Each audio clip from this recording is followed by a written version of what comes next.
Hi everyone, welcome to new update. 4,000 కాగా మన కేంద్ర ప్రభుత్వం వాటా 6,000 ఉంటుందని వివరించారు. అయితే ప్రతి రైతుల ఖాతాల్లోకి 20,000 ఎప్పుడు వేస్తారు అనేది ఈ వీడియోలో పూర్తిగా తెలుసుకుందామండి. అయితే ముందుగా మన ఛానల్ని సబ్స్క్రైబ్ చేసుకోండి. మీకు అందరికీ ఎప్పటికప్పుడు ఇలాంటి జెన్యూన్ ఇన్ఫర్మేషన్ నేను ముందుకు తీసుకొస్తాను.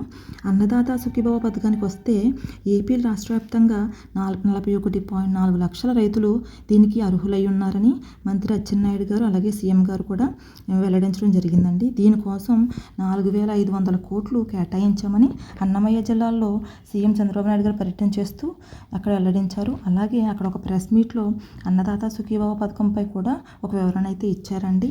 ముందుగా అన్నదాత సుఖీభవ పథకానికి ఎవరైతే అర్హులు ఉంటారో వాళ్ళని, అలాగే ఎవరైతే అనర్హులు ఉంటారో వారికి సర్వే చేయడం జరుగుతుందని, ఈ సర్వే అనంతరం అకౌంట్లోకి డబ్బులు జమ చేస్తామని సీఎం గారు అనేది ఆదేశం అయితే తెలియజేశారండి.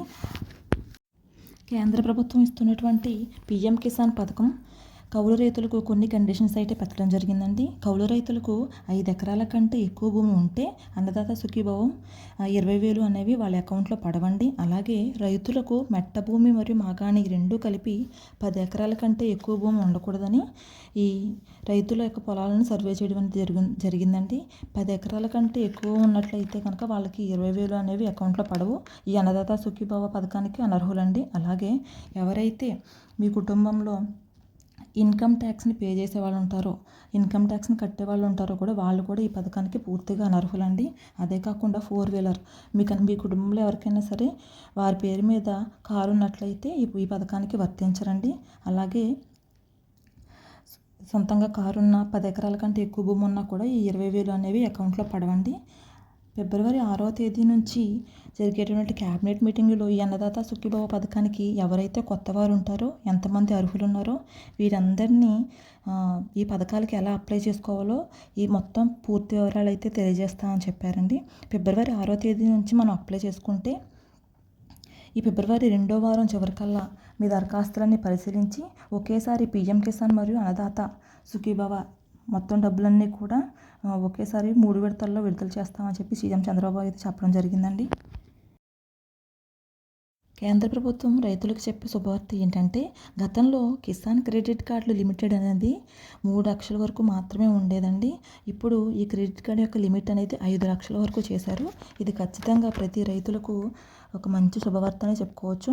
కేంద్ర బడ్జెట్ 2025-2026కు సంబంధించినటువంటి బడ్జెట్ల కారణంగా రైతులందరికీ ఒక మంచి బెనిఫిట్ని అందించడం జరుగుతుందండి.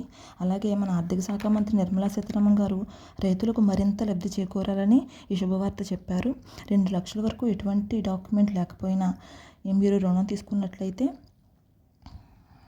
మనం రుణం అయితే తీసుకోవచ్చండి 2 లక్షల వరకు.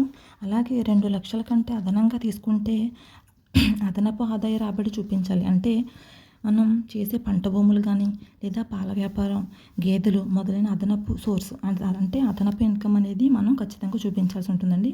అంటే ఎక్స్ట్రా ఇన్కమ్స్ అనేవి మనం చూపించాలి.